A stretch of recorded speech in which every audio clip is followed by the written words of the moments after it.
It's really tough to say because based on what we saw yesterday, right, the draft is such an integral part of the Swiss stage. As good as your fundamentals are, you need to create an advantage for yourself. And I think that right now, from S2G, I really want to see how deep their pockets are. We're already seeing first pick Suyo, and you put it, you mentioned it yesterday, if I remember correctly, about having, it's not just about blue side, red side, it's the following picks that matter a lot more. Yeah, and the follow-up to the Suyo, it's the Bruno from BTK and the Eve. I feel like for a very strong team fighting team, those are great picks. But I love that they prioritize the Matrix on S2G. Matilda, where's the Matilda? Kaka? It's gotta be. Hopefully. It's open. Oh, by the way, Turkish Trigger Man gets it. See? Back to back. Signature picks.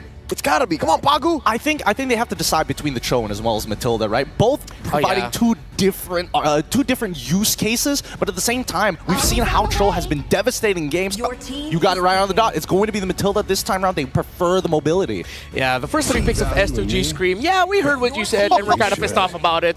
But hey, my theory is right. I said BTK yesterday. You know what? Go ahead and pick the Fredrin again if you can, and it's a great lineup for a Fred to shine, honestly. MOBA Fred. Best part about that is just because, you have a Matilda, I'm gonna lock you down just enough so you lose out of the guiding wind. Ooh, okay. So let's see if that Fred will do well here. Wait a minute. Mobazane's actually half Turkish? That's a fun fact for you. Maybe from his mom's side. I remember him having this conversation with him. Whoa. So hopefully we get to hear Mobazane speak and drop some Turkish phrases from time to time. I don't know, maybe. That fist bump is going to be real awkward. Yeah, it's like S2G is going in there expecting like, we'll speak to him in English. Like, wait, did this man just speak to us in Turkish? Okay, so Glue gets taken out by BTK, and honestly it makes sense when you have a tight formation around an Eve, around a Fred, and a Bruno. A hero like Glue who can mess up formations. You'd rather not go up against that. Yeah, Glue in the past 24 hours of Swiss has become a breakout here alongside the Grangers, alongside the Joys, suddenly becoming more and more in demand. I don't know. I feel like, again, the fact that Glue is getting banned out in the second half of the phase, there's no pick that warrants it other than the Fredrin, who's going to generally struggle with it, especially around neutral objectives. There is a possibility that they're looking to set up for maybe even a Phoveus. There's already plenty of dashes on top of the Matilda as well. But the fact that they're banning out the Arlet and as well as Cho, really good stuff coming from S2G. Yeah, now you take away a very proactive EXP laner that could fall into the hands of White Chicken. Honestly, if BTK just want to box, honestly, instead of going for something tankier, they could go for something more duelist. Yeah, somewhat duelist in the Phoveus as an EXP lane. Easy triggers off of the Guiding Winds. Yeah. Whatever you end up in the XP lane for Lunar should be a 50-50 at best. But the one thing I don't feel and I don't vibe with in the Phoveus is it's not a White Chicken hero, you know what I mean? Like, there's no clutch. There's no clutch to it. You know where he's coming from. Oh, okay, it's true. It's true that you kind of see him coming at you, but I think that he's a very unique hero in the way that you play those clutch moments because it happens so quickly. You have such a small iframe. And it lasts so long. Exactly. You can live right in your face, close up the gap. I see. This means 100% of the last pick for BTK. I think they're going to go tanky again, especially for the roamer here. You have 3 tanky frontliners because you're not going to make the Fred go frontline. The Phoveus cannot frontline alone. The Phoveus needs someone else with that. So Edith is the pick here for S2G. Great pick. Shark is proficient with that hero. Paired it up with an Eve that could have been a nightmare, so they take it. And they take the Valentine as well, covering their magic damage bases. It's a well-rounded lineup for S2G, but it is the Guinevere of Shark in the roam. Interesting. This is really interesting because Hylos would have been the perfect pick, but it already got banned out by S2G because of their foresight. With this Guinevere, now you have 3 triggers for the real world manipulation to pop off. I feel like we're gonna be seeing a lot of brawls, a lot of fights here for this very first one. So, Ingon and Naisu, take it away. Thank you so much, panelists, breaking it down. The new version of the We Bear Bros. Now, welcome to the caster desk. What is up, guys? I'm Naisu, and joined with one of the newest additions, just like we saw yesterday. We had Brigida. Now it's Ingon. Ingon, how we feeling, man? Daddy, I feel great. I'm excited to be here. The venue's awesome, and of course, our first match is going to be so hyped up. It's going to be hyped up, man. You know, day number 1 was quite the interesting opening day. I think good luck to everybody's guest coins this time around because I know mine were in shambles, but to kick off day number 2, I can't wait to see what unfolds for us. Jumping into the Land of Dawn shortly to see how the day gets started. It's S2G and BTK.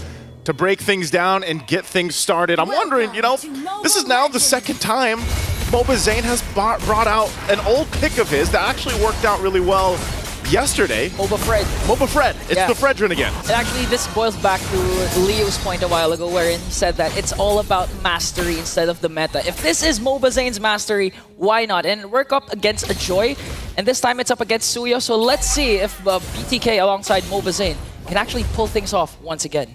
You know, I think at this point too, you have to be able to watch out for this. But also, you guys watching at home, you guys got to watch for the M6 pass because it's now available. You can complete all the active tasks during the event to hit level 75 for free, get amazing rewards, including Claude's battle emote, the M6 Glory Avatar Border, Baksha's battle emote, and the new special skin of Baksha Dauntless Shield, all for free. So make sure you guys go ahead and grab that because the action already starting here once again. Early rotations too, you know, Egon, what we expected here with S2G. I know right away when you look at even the emblem sets being put into place, this lineup from S2G wants to move around fast. They want to be able to rotate quickly. They want to be able to even utilize the Matilda pick. You know, this is... Oh, and it looks like they're going to make a move here. Okay. Boon flicker out, but Shark goes in with a spatial migration. BTK won't commit to the fight alongside S2G. And looking at the emblem, Zia actually has the Master Assassin, so he's confident going up against Sigiboom down to the laning phase. But the thing that bothers me, or the thing that concerns me rather, is the Guinevere roam. We've seen it. Renegade used it up when Aurora played yesterday. The problem is the range of the spatial migration. Even if you paired it up with the flicker, it's going to be hard, especially up against a Matilda. So it's really easy to predict by S2G when spatial migration is going to be casted. But look at this, Bloodthirsty King going on right now. White Chicken with the Infernal Pursuit as S2G works on the turtle. All right, they're going to start it up. I think they're going to break on a fight. Oh, beautiful Earthshatter combination! And Kazooie gets the first turtle, but Shark wants to answer right back with a kill onto Lunar. Pagu is safe. And that's a trade BTK is willing to take, transitioning right away to getting that orange buff. Yeah, actually, they're going to take quite a bit from that. So they, you know, the objective going in the hands of S2G, not too bad, but BTK, they won't let it just be, you know, resulting into that. They get a kill on Lunar. They end up taking a buff from that, and they'll go ahead and get back into the rotation. Always that first turtle is kind of up in the air. You know, you don't have to completely secure it because you know you still have that second and third coming up. And with a lineup like this, you know, that's something that we can talk about and break down even further. With BTK's lineup, it's kind of a slow burn. I mean, talk about how successful this Bruno pick has been. I think he's, what, 75% win rate right now? Yeah. Something insane. 6 out of 8. I'm actually surprised we didn't see it banned out, you know? But in this case, the fact that you just want to go ahead and have that build-up on this Bruno, Zia is going to be in a good, you know, situation where then he's able to pop off later on, especially into when Hoon sets up the real-world manipulation. Now, if you missed the game yesterday that BTK played, you know, they almost got to a point where the game kind of got a little shaky, almost got a little scary if they were actually going to be able to close out the game. So I hope that they were able to go ahead and kind of adjust themselves for this game, as mistakes can turn things around so quickly. I think that's one of the most deadly things about our current Swiss stage format, you know? This best of one. Whoa! Shark managed to find a pick-off, but still managed to escape here. No kills whatsoever for both of these teams. And this is what we were saying, as the real-world manipulation will be casted by Big In. Here comes Pagu. So still, no casualties. 4 minutes in, only 1 kill the whole game. That's a whole lot of just, you know, showing what's available, but no one goes down. A couple ultimates. They might still kind of press this, but even for Lunar, he's got to be careful. Whoa! Solo kill up top from Sigiboom. Okay, so that's the reason why you picked a Tenacity instead of a Master Assassin, because if you have a Master Assassin and you're going one-on-one laning phase and you lose that fight, it's going to be hard for you to come back. Shark manages to find one again with spatial migration, but Begin, quite sneaky, manages to escape as Kazooie will get the second turtle. All right, second turtle. Kazooie able to secure that one. And like I said, it looks like, you know, BTK, sometimes it looks like they want to fight, but then they don't just have enough damage just yet. And going back to the point, what I was saying with best of ones, you know, this is where it gets a little spicy. Because if you get kind of knocked down in your lane, especially the gold lane, which we know has been so vital for a lot of team success throughout this new kind of, well, it's not new anymore, but this meta that has formed itself since that patch and the changes, the gold lane is going to be very crucial, right? Yeah. And you don't want to die in those 1v1s. I wish we got a picture of it with Sigiboom, but, you know, what a play. And, wow, did that actually get taken? Oh, Sigiboom! Again?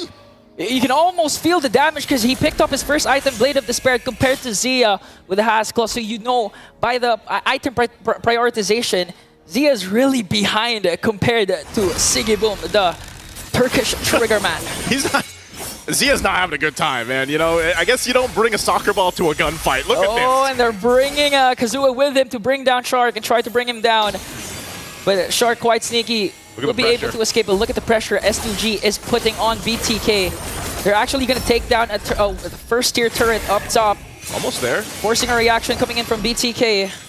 So almost there for S2G. They didn't get the turret. They're nearly there, though. And you're seeing how much pressure can be put up from S2G just based off the fact that, you know, again, even if Biggin has the real-world manipulation himself, it kind of gives them that threat in terms of space. But then they have the mobility factor, too, because they have a Matilda. And it's kind of getting difficult for Bloodthirsty Kings to be like, you know, how do we approach this fight? How do we actually engage here? And that's why I was saying earlier, you know, they need a lot of time to kind of build up, get to a point. Third Turtle's coming up here, and I don't know, man. If Bloodthirsty Kings can actually win this fight for the objective, that'd be great for them to set up into that first Lord coming up. But right now, it's just S2G, knowing they have this minor advantage, nothing too crazy, about 1,500 gold. It's going to be started up, though, by Zia. Rest of the team's going to make their way, Mobazane as well. And this is where we expect, you know, the Fredrin pick to shine. But look at the angles that are going to be set up here from S2G. Half health from Mobazane, doesn't want to fully commit just yet. They might rely on Shark to jump in with that spatial migration. Okay, goes in with the Earth Shatter onward combination plus the flicker. Here comes Shark with a beautiful spatial migration onto the backline. Bracer Trap coming in from Mobazane, but Lunar will get the turtle plus a kill onto Shark, forcing BTK to retreat. Whew, and just like that, that's 3 for 3 in the turtle department for S2G. They further the game lead a little bit more at this point. BTK, they tried to make something happen, but it was Lunar that went in first. It was Lunar that went the aggressive route, flickered in, got the knockup. And right now, Sigiboom really trying to work on this turret. I don't think it's going to get capped out just yet as Mobazane will clear it out, but the bottom goes down. So this is that shift in momentum where now you got all the turtles, you're starting to get these turrets down, and BTK will be kind of scrapping to find what they can. Looking at that lineup, it's going to be hard for BTK. I mean, it's like you're forced to initiate first, but the problem is with the presence of the Matilda, S2G can just re-engage at any given moment. Yep. Retreat, re-engage, especially with Lunar's performance, Flicker and Earth Shatter onward combination, always connecting. So at this point, BTK, you're just going to have to bite the bullet for the meantime and wait for Zia's power spike to shine through later on towards the late game. You know, that's the thing when we look at this lineup again, is like, when is that power spike going to happen? You know, when is this going to be, when are they going to come online for BTK? And for Zia specifically, you know, he still needs quite a bit of time to build up, because not only is he gapped a little bit in levels, but he's got to catch up on gold. This tier 2 is actually close to going down. At least Zia was able to push down on the bottom side, but ultimately this is leading to a place where S2G is going to have a good advantage when it comes to the Lord take. Now all it could take is Shark to get a proper setup. Oh, like that one on to begin, but he's not going to fully commit it because S2G is ready to respawn. Okay, BTK, Zia just picked up his Malefic gun, so in terms of counterattacking, he's actually quite able to do that, plus the proper positioning needed to do the free hits onto S2G Esports. But the problem is they have a lot of initiations. I mean, Lunar has been phenomenal with the Edith. Even without the flickers, Earth Shatters keeps on connecting. And look at BTK, they had the initiative to go first with the setup, but with the presence of Padu's Matilda, they're thinking twice. They're not as decisive as with what they want to do. This is a little bit different this time around for Mobazane, you know, struggling to get these objectives. You know, yesterday he was on point with them, but so far, the jungle battle definitely going in favor of S2G right now. This Lord's going to be started up half health right now. They've got the advantage in terms of the space to work with, but it will go for a reset. Still kind of limit testing each other, especially in the mid lane, because those tier 1 turrets are still up. But part of this factor too, S2G can actually whittle down some of the members of BTK, relying on the fact that, again, they have this big power pick in the roam, that Matilda able to really help out. But you can see, you know, there's still going to be respect here from S2G. Even with the lead that they have, that 3K lead, they don't want to overstep. They don't want to get overconfident, because we've seen this before. With the best of ones, the case it is just literally with a turn of a handle or a wheel that can change. Oh, look at the Bennett's Rage onto Shark. SCG, this might be the green light to go and burst down the first Lord. As BTK is trying to just survey the scene, they're trying to decide whether to go for the contest, but the problem is Kazue against Mobazane. Yeah. Misui has a major advantage when it comes to those 50-50 retributions. Lunar goes in once again. Real world manipulation will be casted by Hoon. S2G Esports will back away so far, but will still continue for the Lord. But Shark will get a beautiful spatial migration combination to set up Mobazane for the Lord's sake, and S2G will have to retreat. And that's what I was saying, man. BTK, they can take it slow and steady, and at some point, the game is going to build up in their favor. You know, you're under the 11-minute mark, but a great show of patience. Really, that's what it was from BTK. They were patient enough to go ahead and get through it, and then get to a point where, hey, we're able to turn things around. Zia is where he needs to be at this point. He's got the Malefic Gun, he's got the Haas Claws, and he can rely on Shark to jump in. That's the thing. How many times does Shark need to jump in to find that proper spatial migration and get things set up for the team? Now it's flipped in their favor. They're going to walk in with this Lord. It should be cleared out pretty well from S2G, but they are going to lose some of these tier 2 turrets. Little trip around from Pagu. They'll deal with the Lord. It's going to go down shortly, and a good push. Also that tier 1, the next focus from Fried Chicken up top. BTK continues to take things in. One of the first times in this game that the gold is, you know, it's slightly in their favor. It will continue on, but they diminished the 3K gold lead. And BTK just proving what the panel was saying a while ago. Mastery over meta. Look at the off-meta picks BTK has. They have a Fredrin, they have a Guinevere. But so far, those two are the key heroes that set up that Lord steal up against S2G, despite the fact that there was a 2-level gap between the two junglers. They have good position, and at the same time, they have a Suyu. Paired up with the Sever Retribution combination, it's easy to get neutral objectives, but despite all that, BTK just got a 2K gold lead against S2G. This is the ever so changing of momentum that we've seen so far in a lot of these games, and right now it's BTK in the favor. And, you know, with that, with the way that they kind of played that last Lord, that's great for them. They can continue to do that. So if you're S2G, we got to think, all right, how do they actually approach these fights the next time? The part of that equation is the fact that this is the strength of the Fredrin, man. And I know, you know, Fredrin was what? At one point, he was the pick. He was the guy. He fell off of the meta. He came back. Well, you know, Mobazane's the guy that brings them back for the most part. Moba Fred. And, you know, he's popped up in the XP lane, but still in the jungle, he's still that hero that's able to go ahead and tank things up, just kind of stay there and watch you and watch the rest of the assassin junglers that are priority right now kind of just take those shots from the Lord. And then next thing you know, they're at half health, and then you get collapsed on. So for S2G, they might want to approach this next Lord in a sense of, you know what, let's just go ahead and see if we can find our angle. And most likely, that's off Lunar. Lunar's been doing that every single time, and now that they're 15 seconds away from this Lord, he's got the flicker available. You know, he could be the one to set things up, but right now, BTK, okay, speaking of setup, they're going to find Shark. That's one member down for BTK at the most crucial time as 5 seconds. The second Lord will respawn.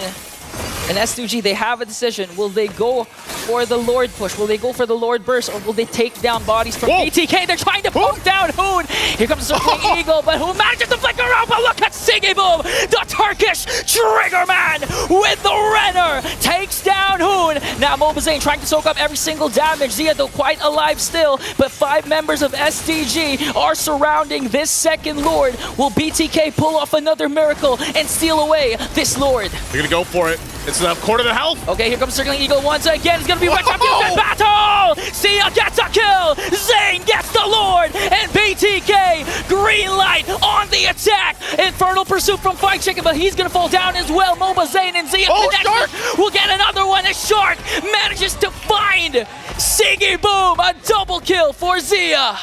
Off the headshot from Siggy Boom earlier, and they come back with a vengeance. They are bloodthirsty at this point as they march down the mid lane. Lord in tow. Kazui all alone, ready for the rest of the team. The turret's going to be worked on. Can he do it? And another pickoff coming in from Shark. Kazue is going to fall down, and BTK will now become the Turkish Slayers. And another victory for a BTK. You can see that patience played a part here in their second game throughout the Swiss stage, bringing them to that 2-0. What a victory for them. And yes, you can see the hype. You can see how good he's feeling. Hey, that's the Turkey Slayers, man. I just told you, first game hyped. What an amazing match. You can feel the emotions coming in from BTK. They want to prove something, and they have proven it. Upping up their standings to 2-0. This is looking good for the whole region of NACT. You know, you can doubt the Fredrin all you want, but you can't doubt MOBA Fred. But also, fantastic game, even from Shark, man. Just incredible game. Hey, happy